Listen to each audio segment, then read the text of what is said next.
Assalamualaikum warahmatullahi wabarakatuh.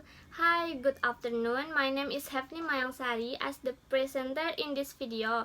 In our professional reading subject by Mr. Arbain today, I would like to explain about types of the text. Okay, we know that in English we have several kinds of the text, but in this video I just take 7 of them and I will explain it by one in short meaning. Okay, the first is descriptive text, is the text that describe person, place, or something in general and detail.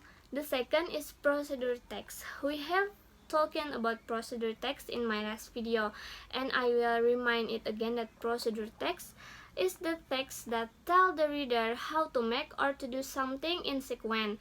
Okay, next is recount text, is the text that telling the reader about experience in the past.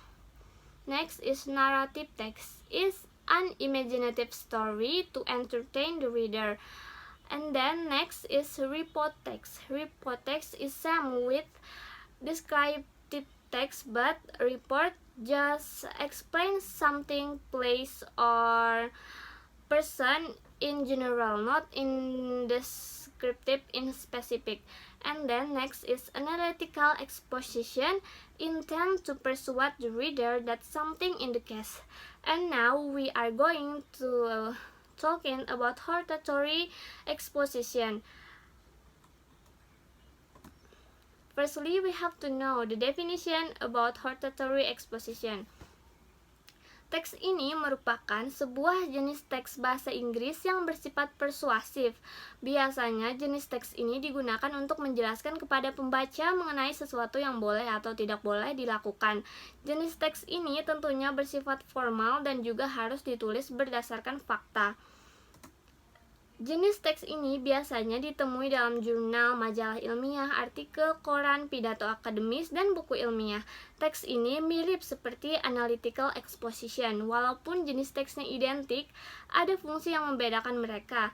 Jika pada analytical exposition memiliki tujuan untuk menyadarkan pembaca akan adanya isu penting, hortatory exposition lebih berfungsi untuk memaksa pembaca untuk setuju bahkan mengikuti instruksi.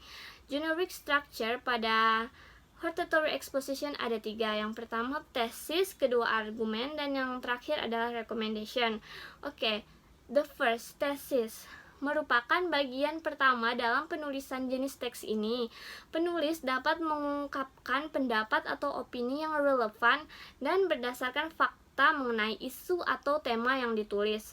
Tesis biasanya terdapat pada awal paragraf sebuah hortatory exposition text, dan tesis mengacu pada pembahasan yang akan dibahas di argumen ataupun structure selanjutnya. Yang kedua adalah argumen. Untuk memperkuat opini atau pendapat dari penulis, diperlukan juga pendapat atau argumen lainnya untuk membuktikan bahwa opini penulis sesuai dengan fakta yang ada. Dalam bagian ini, penulis bisa memasukkan rekomendasi pendapat orang lain atau sumber terpercaya untuk mendukung opini yang telah ditulis di bagian awal. Gunanya pendapat atau opini dari orang-orang terkemuka agar memperkuat argumen yang ditulis oleh si penulis, guna untuk membuat para reader setuju dan mengikuti instruksi yang telah dibagikan si penulis dalam sebuah hortatory exposition. Oke, dan terakhir adalah recommendation. Jika dalam analytical exposition memiliki kesimpulan, berbeda halnya dengan hortatory exposition. Bagian akhir dari tulisan ini berisi rekomendasi untuk para pembacanya. Rekomendasi ini berisi saran apa yang sebaiknya dilakukan atau tidak dilakukan berdasarkan dari argumen atau opini yang sudah diberikan oleh penulis. Recommendation merupakan tujuan akhir ataupun hal yang ingin disampaikan pada si penulis, apa yang seharusnya mereka lakukan dan apa yang seharusnya tidak mereka lakukan dalam teks tersebut.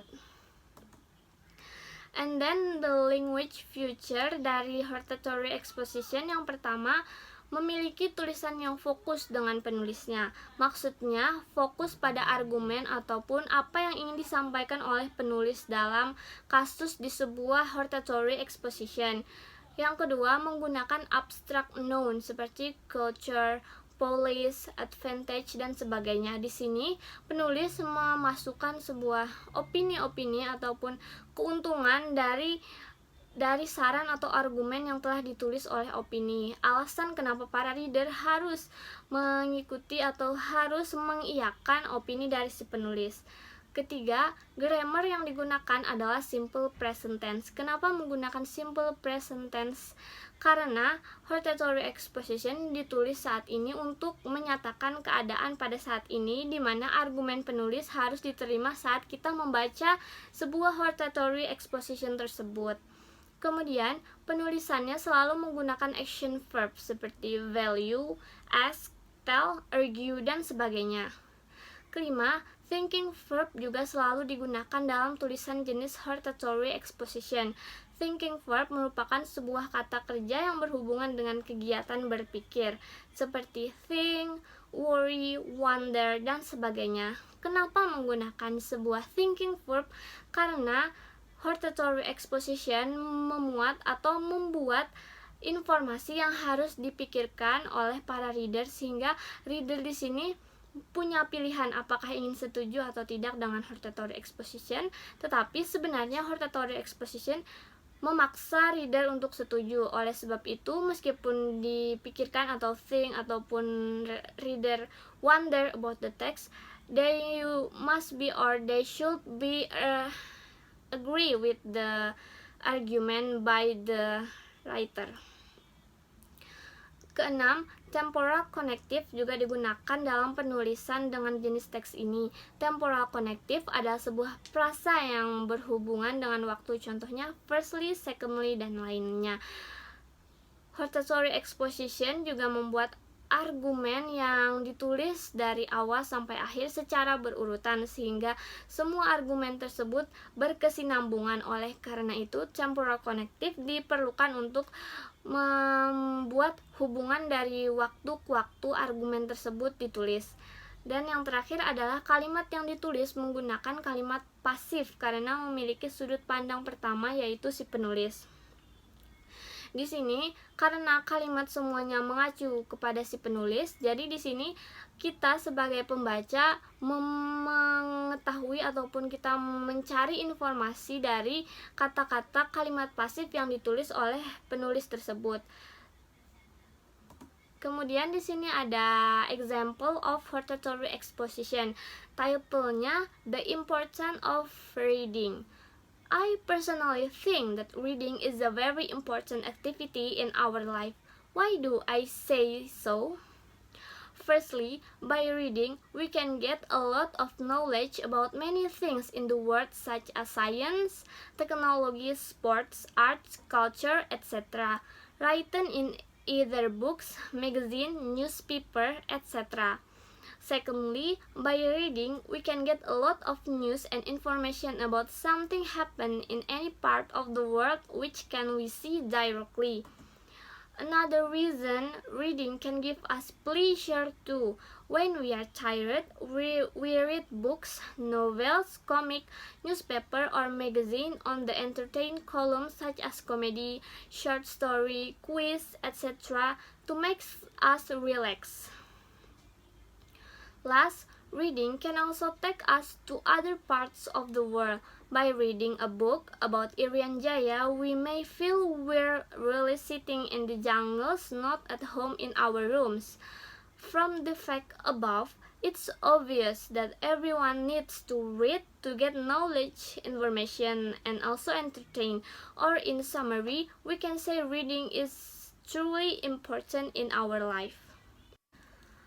Jadi dalam teks The Importance of Reading ini, paragraf pertama atau I personally think sampai why do I so itu merupakan tesis di mana mengangkat sebuah tema yang akan dikemukakan oleh si penulis, yaitu penulis mengatakan bahwa secara pribadi dia berpikir bahwa membaca itu sangatlah penting. Kenapa demikian? Kemudian firstly, secondly, lastly, beliau menyertakan argumen yang argumen pendukung atau argumen utama yang membuat para pembaca setuju bahwa kita sudah tahu bahwa membaca dapat meningkatkan pengetahuan kita, kemudian kita juga bisa mengisi waktu luang kita dengan cara membaca. Dan untuk paragraf terakhir, from the fact above, itu merupakan sebuah recommendation, di mana di sini penulis menyatakan bahwa sesudah semua argumen yang dia nyatakan bahwa itu adalah benar, bahwa kita semua setuju dengan membaca kita bisa melakukan banyak hal, kita bisa tahu apapun yang terjadi di belahan dunia, kita juga bisa masuk ke dalam sebuah cerita, di mana buku cerita yang kita baca bisa membuat kita benar-benar merasakan apa yang terjadi di saat penulisan buku tersebut. Membaca juga bisa kita lakukan di banyak sumber, tidak hanya di buku ataupun novel. Benar begitu bukan? Nah, jadi I think that's all from me. I explain a short definition about text and I explain hortatory exposition in general. Okay, guys, I would like to say thank you very much for your kind attention. Wassalamualaikum warahmatullahi wabarakatuh. Goodbye.